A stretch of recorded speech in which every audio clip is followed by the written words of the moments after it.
Hi students, in previous lecture हमने देखा था डायरेक्ट प्रोपोर्शन और इसके ऊपर जो प्रैक्टिस सेट 37 था वो भी सॉल्व किया था। आज के लेक्चर में हम देखने वाले हैं इंट्रोडक्शन टू इनवर्स प्रोपोर्शन। तो ये जैसे आपने डायरेक्ट प्रोपोर्शन में देखा था कि अगर एक चीज़ बढ़ती थी तो उसके साथ दूसरी भी बढ़ती जाती थी, बराबर है। Means one quantity increases then other quantity is also increases, बराबर है। एक क्वांटिटी इंक्रीजेस होती थी तो सेकेंड क्वांटिटी भी इंक्रीज होती थी, बराबर है। लेकिन इस लेक्चर में हमें देखना है इनवर्स प्रोपोर्शन। तो क्या कहानी है इनवर्स प्रोपोर्शन की, और इसे इनवर्स ही क्यों कहा। इनवर्स का मीनिंग मैं आपको सबसे पहले बता दूं। इनवर्स का मतलब होता है उल्टा। जैसे खाना खाने के बाद आप ईटिंग कहते हैं कि नहीं, बराबर है। और जब खाना बाहर आता है तब ईटिंग का अपोजिट उल्टिंग, मतलब बाहर आ रहा है कि नहीं वो। तो सेम इसकी तरह भी इनवर्स देखना है। देखो इनवर्स का मीनिंग आपको समझ में आएगा एक एग्जांपल देखने के बाद। भले आपके बुक में एग्जांपल नहीं हो लेकिन आपको समझने के लिए इजी जाएगा। देखो एक स्टूडेंट है, समझो उसका नाम है पवन, बराबर है। क्या नाम है उसका? पवन नाम है। उसको अभी स्कूल में जाना है, बराबर है। अब स्कूल में जाते समय वो जब वॉकिंग से जाएगा, देखो वॉकिंग से जाएगा तो 3 किलोमीटर जाएगा, देखो तब उसको लगते हैं 90 मिनट्स लगते हैं। देखो वॉकिंग से जाएगा 3 किलोमीटर, डिस्टेंस दिया है 3 किलोमीटर जाएगा, तब उसे कितने मिनट्स लगते हैं? 90 मिनट्स वॉकिंग करके जाने के लिए, बराबर है। अब क्या हो रहा है कि वो रनिंग करके जाएगा, रनिंग करके जाएगा। देखो वॉकिंग से जा रहा है तब 90 मिनट्स लगे। अब क्या हो रहा है, रनिंग करके जा रहा है, तब देखो 6 किलोमीटर जा रहा है लेकिन 45 मिनट्स में ही जा रहा है। देखो एक चीज़ क्या हो रही है, इंक्रीज हो रही है, और एक चीज़ क्या हो रही है, डिक्रीज हो रही है। देखो 3 मिनट्स लगते थे, 3 किलोमीटर जाने के लिए 90 मिनट्स लगती थी वॉकिंग, मतलब धीरे धीरे जा रहा था। अब क्या हो गया, उसकी रनिंग हो रहा है, मतलब ये 2 गुना हो गया। लेकिन ये जैसे डायरेक्ट प्रोपोर्शन में क्या होता था, ये भी इंक्रीज होता था, लेकिन देखो ये जैसे 2 गुना है, इसको अगर हम 2 से मल्टीप्लाई करेंगे तो यहाँ पे 6 आ रहा है। सेम जैसे ये 2 गुना हो रहा है तो ये 2 गुना घट रहा है। घट रहा है मतलब इसको जब आप 2 से डिवाइड कर, देखो 2 से डिवाइड करेंगे तब जाके आता है ये। समझ में आ रहा है आपको?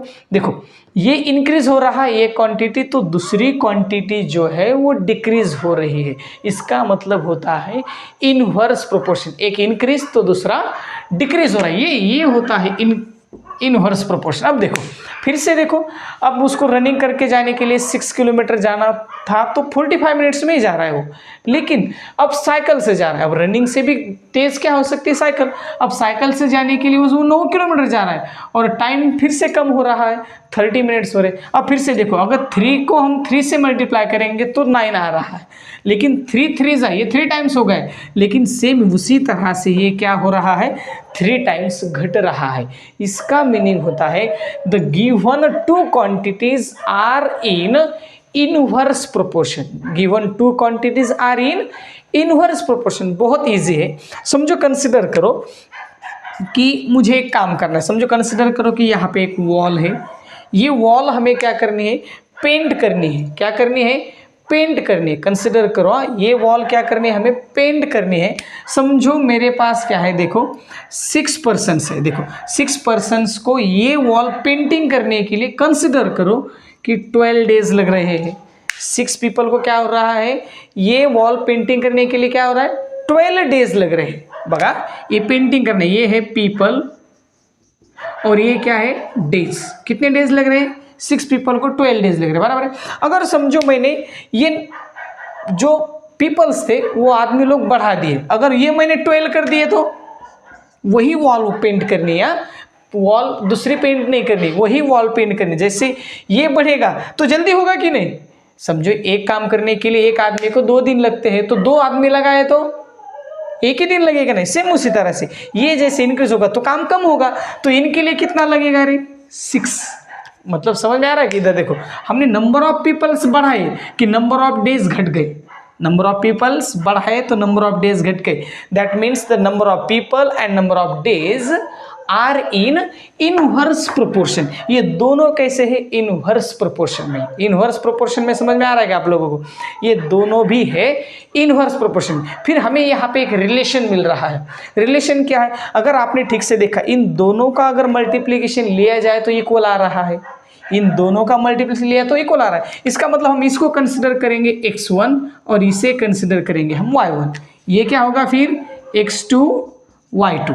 इसका मतलब समझ में आ रहा है आप लोगों को। देखो अगर x1 into y1 is equal to क्या मिल रहा है आपको x2 इंटू y2, ये रिलेशन आपको सबसे इंपॉर्टेंट है, रिलेशन ऑफ इनवर्स प्रोपोर्शन। अब आप लोग बोल रहे होंगे कि x1 और y1 सर ने कहाँ से लाए, तो बहुत ही ईजी है x1 एंड y1।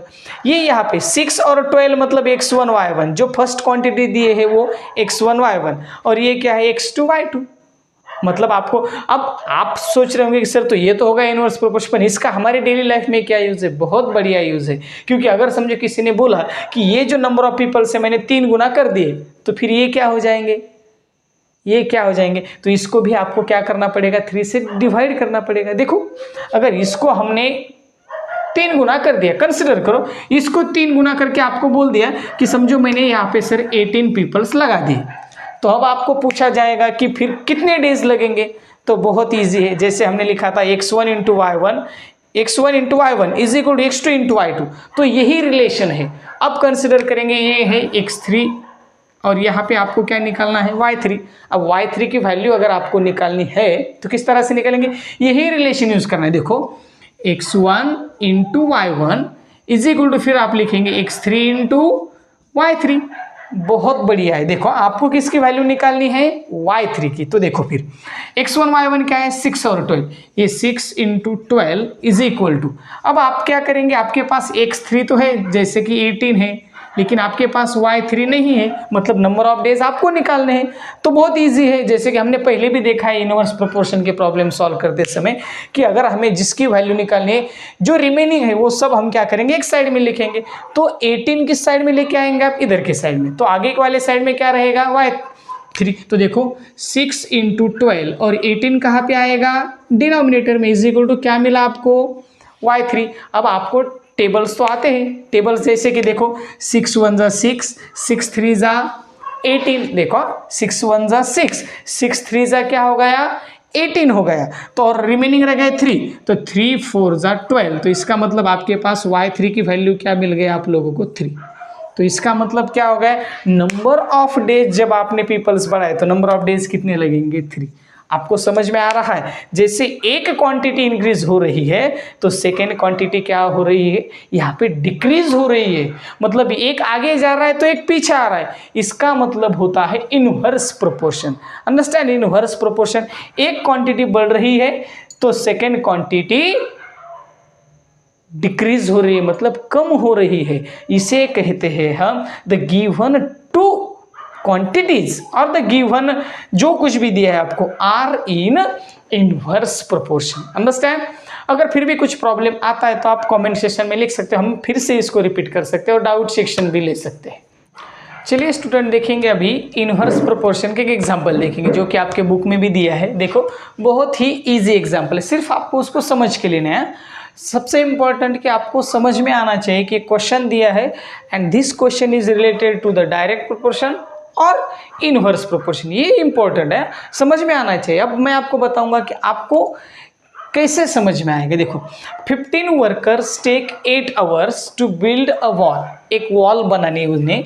कंसिडर करो कि आंसर में हम लिखेंगे, देखो एक वॉल बनानी है, एक वॉल बनाने के लिए देखो कितने वर्कर्स लगाए उन्होंने, 15 वर्कर्स लगाए। कितने वर्कर्स, देखो 15, हम मैं यहाँ पे लिखता हूँ WORKERS, वर्कर्स देखो कितने हैं 15 वर्कर्स है। ओके, टेक 8 आवर्स, कितने आवर्स लग रहे हैं इनको, कितने आवर्स लग रहे हैं 8 आवर्स। तो डेफिनेटली जाहिर सी बात है कि अगर हमने नंबर ऑफ वर्कर्स बढ़ाए तो आवर्स डेफिनेटली कम होंगे। मतलब एक चीज़ अगर बढ़ाई तो दूसरी चीज़ ऑटोमेटिकली कम हो रही। इसका मतलब this question is the in the form of inverse proportion, this question is related to the inverse proportion. तो हमें समझ में आता है कि ये क्वेश्चन इनवर्स प्रोपोर्शन से रिलेटेड है। तो फिर हमें लिखना पड़ेगा यहाँ पे कि number of workers increases then क्या डिक्रीज होगा फिर, then number of hours number of hours क्या होंगे, अगर ये इंक्रीज करेंगे तो ये क्या हो जाएगा, डिक्रीज, ये क्या होंगे, डिक्रीज होंगे, बराबर है। अगर नंबर ऑफ वर्कर्स इंक्रीज होते हैं तो नंबर ऑफ आवर्स डिक्रीज होंगे। Then the given are, 1 minute, the number of worker, यहाँ पे लिखता हूँ direct, the workers and hours are in inverse proportion, ये दोनों किस में है, इनवर्स प्रोपोर्शन में है। तो फिर आपको रिलेशन मालूम है, देखो 15 वर्कर्स अगर लगाए तो 8 आवर्स के लिए काम करते, तो रिलेशन देखो, डायरेक्ट इन दोनों का मल्टीप्लीकेशन लेना है। 15 इंटू 8, 15 वर्कर्स 8 आवर्स काम करते हैं, तो अब आपको देखना है कि फिर 12 वर्कर्स कितने काम करेंगे, बराबर है। तो हमें मालूम है कि कितने आवर्स काम करेंगे, तो हम लिखेंगे 12 workers take x hour time. तो कंसिडर किया है हमने कि 12 वर्कर को कितना टाइम लगेगा, x आवर्स, ओके।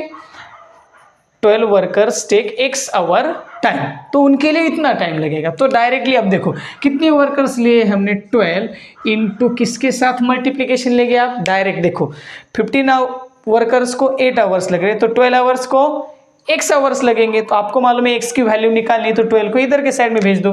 देखो ये 15 into 8 divided by 12 is equal to x। आ रहा है समझ में, x की वैल्यू किस तरह से निकालनी। अब आप लोगों को मालूम है कि ये दोनों नंबर्स देखने हमें किसके टेबल में आते हैं, तो यहाँ पे देखो 3 की भी आते हैं, 4 की भी आते हैं। किससे डिवाइड करना है आप दोनों सोचो, देखो 4 से डिवाइड करेंगे तो 4 2 ज़ा 8, 4 3 ज़ा 12। अब रिमेनिंग 3 5 ज़ा 15, रिमेनिंग यहाँ पे तो 1 रहेगा, तो 5 2 ज़ा क्या हो जाएगा 10, that means x is equal to 10।